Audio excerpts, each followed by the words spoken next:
जागो हिंदुओं जागो, जागो हिंदुओं जागो। आज आपको जागने का समय हो गया है। एक हिंदू बहुल इलाकों में कोई भी मुसलमान अपना त्योहारों को धूमधाम से मना लेता है, परंतु एक मुस्लिम बहुल इलाकों में एक हिंदू अपना त्योहारों को अच्छी तरह से नहीं मना पाते। उसे डर सताता है कि मेरे साथ कोई आक्रमण ना हो जाए।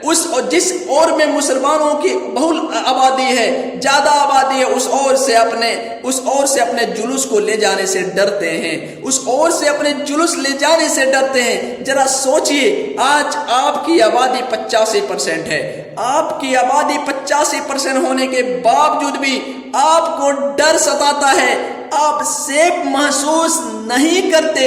इसका क्या कारण है, इस पर विचार करना होगा। सिर्फ इतना ही नहीं जनाब, आज हमारी बहन स्कूल और कॉलेजों में अपने आप को स्कूल और कॉलेजों में आज क्या हो रहा है, एक मुसलमान लड़का हिंदू होने का दिखावा करता है, हिंदू होने का, अमीर बनने का दिखावा करता है, और वो मासूम मेरी बहनों को स्कूल कॉलेजों में पहले फंसाता है, उसके साथ शारीरिक संबंध बनाता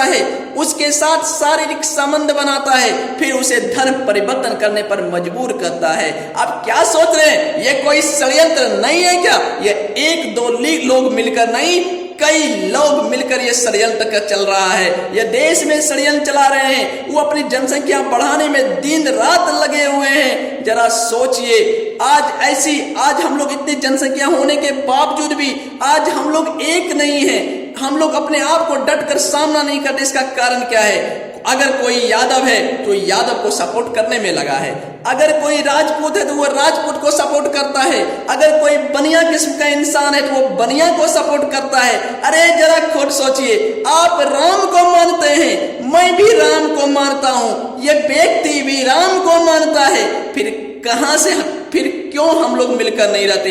आप अपने कम्युनिटी में रहिए, मना नहीं है को कम्युनिटी में रहने से, लेकिन अगर कोई किसी पर अत्याचार होता है तो मिलकर सपोर्ट कीजिए। लोग को लगता है कि इसके घर में हुआ है तो मैं क्यों करूं? अरे आपके भी घर में होगा तो आप क्या कर लेंगे?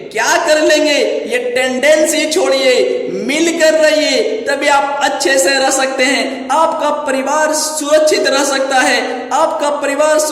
सकता है। याद रखना दोस्तों, याद रखना मेरे हिंदुओं भाइयों, जिस प्रकार वो अपनी जनसंख्या बढ़ाने में दिन रात लगा हुआ है,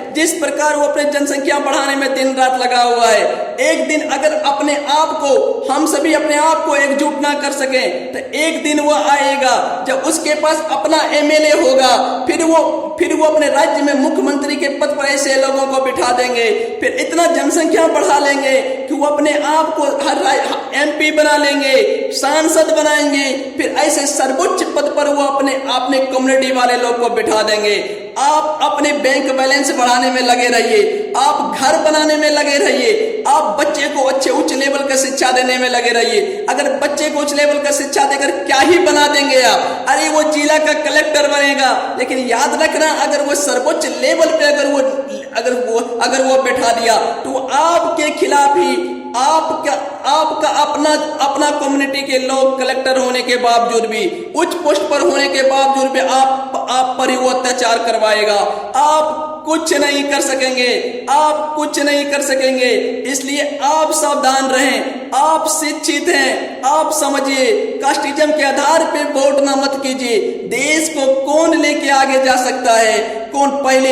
याद रखें दोस्तों, देश पहला होता है। अगर देश सुरक्षित है तो मैं सुरक्षित हूँ, हम सभी का परिवार सुरक्षित है, हम सभी की बहन सुरक्षित है। देश सुरक्षित होता है तो हम सभी सुरक्षित होते हैं। इसलिए कम्युनिटी के आधार पर वोटिंग ना करें। मैं प्रधानमंत्री साहब से निवेदन करना चाहता हूँ, प्रधानमंत्री